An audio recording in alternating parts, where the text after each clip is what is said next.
ang Alphamart. Actually, kakabukas lang din ito last week, March 8, 2024.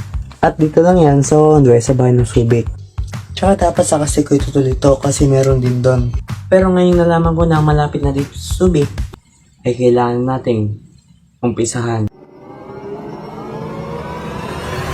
This past few months ay pumunta ako sa 7-Eleven para alamin kung ano nga ba ang mabibili ko sa halagang 100 pesos. Kaya ngayon, pupunta tayo sa Alphamart para alamin din natin kung ano na nga ba ang mabibili ko sa 100 pesos. Dali-dali na ako pumasok sa Alphamart at pagpasok, nilibot ko na agad ang buong saling area habang iniisip ko ano ang unang bibilihin. So guys, tapos tayo sa 7-Eleven. Ngayon naman, dito tayo sa Alphamart. Dito nga ay nakahanap na ako ng unang bibilihin ko. At ito ay patata at piatos. Pumili na nga rin pala ako ng drinks, kaso marami kaya nakalito. Kaya ang hinanap ko ay yung pinakamura. Pagkatigat ko na nga rin pala nilagay sa basket at nung manap ulit ako ng isa pang bibilihin.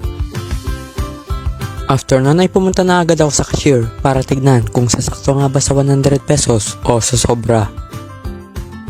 Medyo malabo nga yung kuha ko dito nung nilapit ko siya sa computer. Basta kung ang tawag dyan para tignan kung magkano nga ba ang mga binili ko. Pero ang total talaga ng amount na nabili ko ay 98 pesos. At ito yung proof. O diba, di baling kulang wag lang sumobra. 100 pesos sa Alphamart, success! So interesting lang, tapos na tayo mamili sa Alphamart. And ito na siya. So, uwi na tayo sa bahay para kainin ito at gawing merienda.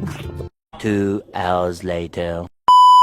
Dito nga guys ay kinain ko na siya ng gabi at hindi ko siya ginawang merienda sa dahilan ng ine-edit ko ang first clip ng video na to ng ilang oras. Gusto ko na kasi matapos agad ang pag-edit ko sa video na to para may upload ko na at mapanood nyo na. Kaya ayun na muna guys. See you on my next video. Ako si Mark, tahimik lang pero may pangarap. Salamat sa panood and God bless.